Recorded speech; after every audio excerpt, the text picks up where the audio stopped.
আসসালামু আলাইকুম। আমি আজকে আপনাদের সামনে কিছু গুরুত্বপূর্ণ কথা এবং কিছু অনুমেয় কষ্ট এগুলো বলার জন্য এসেছি। আমি একজন পুলিশ সদস্য। আমি সমগ্র জাতির কাছে একটা অনুরোধ নিয়ে আসছি এবং আমার যারা পুলিশ ভাই বন্ধু ব্যাটসম্যান যারা আছেন, আমি সকলের উদ্দেশ্যে কিছু কথা বলার জন্য আসছি। সমগ্র দেশের মানুষের সামনে কিছু কথা বলার জন্য আসছি। যারা আজকে এই নতুন স্বাধীনতা যারা অর্জন করেছে, যে সমস্ত ছাত্ররা মারা গেছে, সাধারণ মানুষ মারা গেছে, সর্বস্তরের জনগণ যারা মারা গেছে, আমি তাদের প্রতি সমবেদনা এবং দুঃখ প্রকাশ করছি। এবং আমার যারা পুলিশে যারা মারা গেছেন যে সমস্ত ভাইয়েরা, তাদের প্রতি আমার সমবেদনা, তাদের পরিবারের জন্য আমার সমবেদনা। তো আমরা নিম্নপদস্থ কর্মকর্তারা যারা ডিপার্টমেন্টে চাকরি করি, আমাদের আদেশ মানতে হয়, নির্দেশ শুনতে হয়। আজ দেখেন যে সাধারণ শিক্ষার্থীরা মারা গেছে, পুলিশ যারা মারা গেছে তারা সব নিম্নপদস্থ কর্মকর্তারা, যারা আদেশ দিচ্ছেন নির্দেশ দিচ্ছেন, তারা কিন্তু কেউ মারা যায় নাই, বা অন্য কোনো বাহিনীর কোনো সদস্য মারা যায় নাই।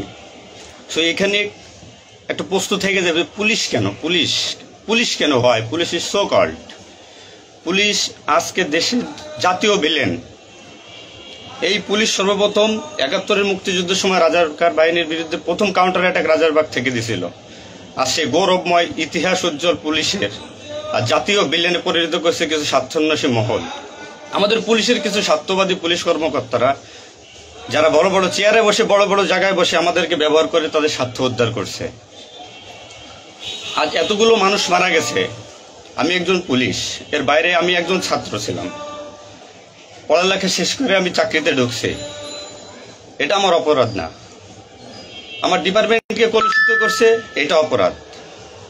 আমি একজন সন্তানের বাবা, আমার 2 বছর বয়সে একজন সন্তান আছে। তো আমি একজন বাবা হিসেবে আমি মেনে নিতে পারি নাই। আমার ভাইয়েরা মারা গেছে, তা ছোট ছোট ছেলেমেয়েরা বলতেছে আমার বাবা কই।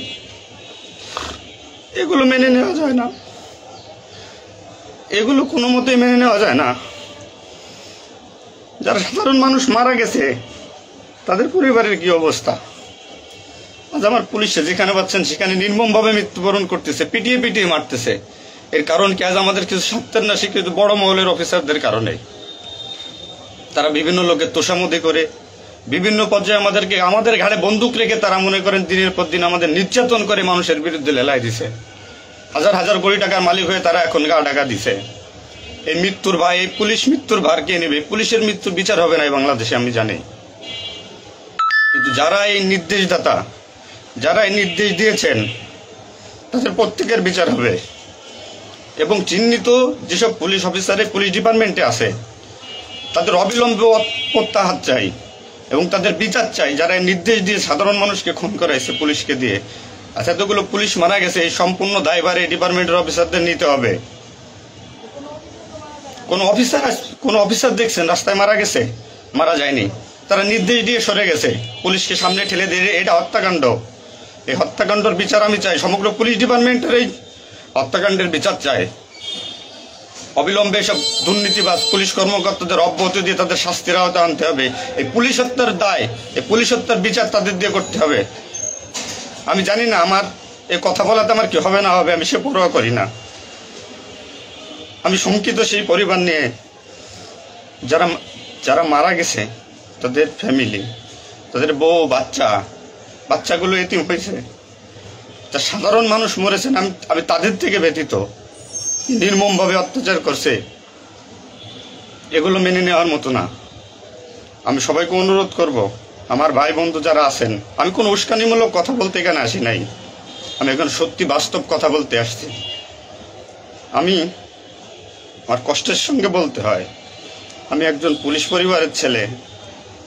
আমার বাবা অন ডিউটির অবস্থায় 2012 সালে মারা গেছেন। আমি পরিচয় দিতে পারছি মানুষের কাছে, আমি একজন পুলিশের সন্তান। আমার ছেলে মেয়ে কিভাবে পরিচয় দেবে তাদের সহপাঠীদের কাছে যে আমার বাবা একজন পুলিশ? কিভাবে পরিচয় দিবে? সিসি করবে? আজ মানুষের কাছে, জাতির কাছে সমগ্র পৃথিবীর কাছে মানুষ আজকে ভিলেন রূপে আপনি পরিচয় হয়ে গেছে। এই মানুষগুলো, এদের মৃত্যুর ভার, পুলিশ হত্যার ভার ডিপার্টমেন্টের সর্বোচ্চ পর্যায়ে থেকে সর্বনিম্ন পর্যায়ে এর সাথে যারা জড়িত ছিলেন তাদের দেওয়া লাগবে, তাদের এগেনস্টে হবে। প্রত্যেকটা পুলিশ সদস্য আজ বাইরে বেরোতে ভয় পাচ্ছে, মৃত্যুর ভয়। এখনো অনেক জায়গায় আমি নিউজ পাইলাম সকালবেলা, অনেকে পুলিশ মরে গেছে, তার কোনো হদিস নাই। এখন অনেকে আটকা আছে, সবাই প্রাণ ভয়ে, আজ পুলিশ প্রাণ ভয়ে লুকাচ্ছে। কিসের জন্য? আপনাদের কারণে, আপনাদের স্বার্থ উদ্ধারের কারণে পুলিশকে ব্যবহার করছেন প্রত্যেকটি ক্ষেত্রে। এটা আর কেউ মেনে নিতে পারলো, আমি ব্যক্তিগতভাবে মেনে নিতে পারবো না। প্রত্যেকে দায়ভার নিতে হবে আপনাদের। আজ নির্বিকারে যতগুলো মানুষ মারছেন, আজ এই মৃত্যুর সামিল আমি থাকতে পারতাম। চিহ্নিত করে করে বিচার হবে আপনাদের।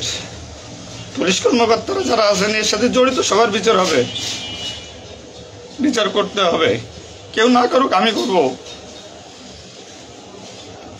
আপনারা পুলিশের গৌরবময় ইতিহাস ঐতিহ্যকে ধারণ করে নিজেদের স্বার্থ উদ্ধারের কারণে আজ পুলিশ বাহিনীকে মৃত্যুর মুখে ঠেলে দিচ্ছেন।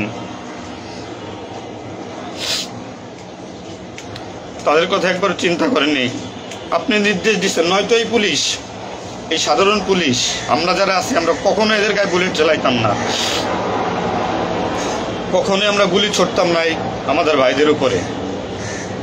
ডিপার্টমেন্টের ম্যাক্সিমাম 80% পুলিশ এখন পড়াশোনার সাথে জড়িত। এভরি ওয়াল, সবাই পড়াশোনার সাথে জড়িত, সবাই ছাত্র। আপনারা আপনাদের ব্যক্তিগত রক্ষার কারণে কই, আপনারা এখন কোথায় আছেন? আপনারা একজন বড় বড় অফিসাররা কোথায় আছেন? বেরোয় আসেন, নামেন পুলিশের সামনে, পুলিশকে সিকিউরিটি দেন, দেশের মানুষকে সিকিউরিটি দেন। আপনাদের হাতে পুলিশ বাহিনী ক্ষতিগ্রস্ত, বিপর্যস্ত, বৈষম্য সৃষ্টি করছেন আপনারা। প্রতিটা ক্ষেত্রে পুলিশের সাথে পুলিশের বৈষম্য সৃষ্টি করে দিয়ে গেছেন। যে যার মন গড়া কথা দিয়ে, এটাই আইন, এটাই নিয়ম, এটাই শিখাইছেন পুলিশ ডিপার্টমেন্টকে। এগুলো হবে না। আপনারা যেখানে যান না কেন, পালাইয়ে, যেখান থেকে পলায় যান, এই পুলিশ আপনাকে খুঁজে বের করবে। এই মৃত্যুর দায়ভার আপনার নিতে হবে। সত্য কথা বলাতে অনেক পুলিশের চাকরি খেয়ে নিয়েছেন আপনারা। আপনারা সুযোগ পেয়ে স্বার্থের কারণে অনেক পুলিশকে বলে পুলিশ ডিপার্টমেন্ট থেকে বিতাড়িত করছেন। তাদেরকেও পুলিশ ডিপার্টমেন্টের প্রয়োজন। আপনাদের স্বার্থের শিকার তারা, আপনাদের স্বার্থের বলি তারা। অনেক পুলিশ ভাইরা, সাধারণ পুলিশ ভাইরা যাদের চাকরি থেকে বিচ্যুত করছেন, অবিলম্বে তাদেরকে চাকরিতে আনবেন আপনারা। এটা আমার অনুরোধ। আজ দেশে কি মুহূর্তে, মানে পুলিশকে কোন সিচুয়েশনে ঠেলে দিয়ে গেছেন। নিশ্চিত মৃত্যু, পুলিশের মানুষ নির্মমভাবে পিটাই পিটাই মারতেছে। এর দায়ভার আপনাদের নিতে হবে।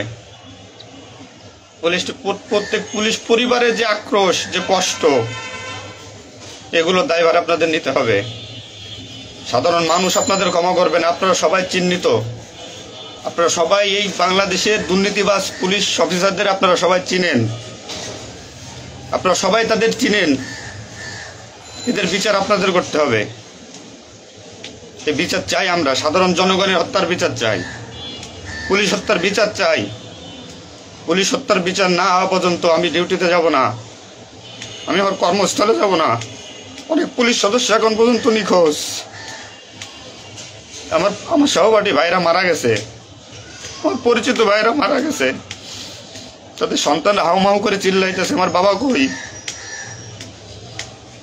এর জবাব কি কে দেবে? জবাব দেওয়া লাগবে। এতগুলো মায়ের কোল ফাঁকা করছেন, পুলিশ জীবন হারাইছে, গর্ভবতী মহিলা পুলিশকে পর্যন্ত মারে ফেলছে।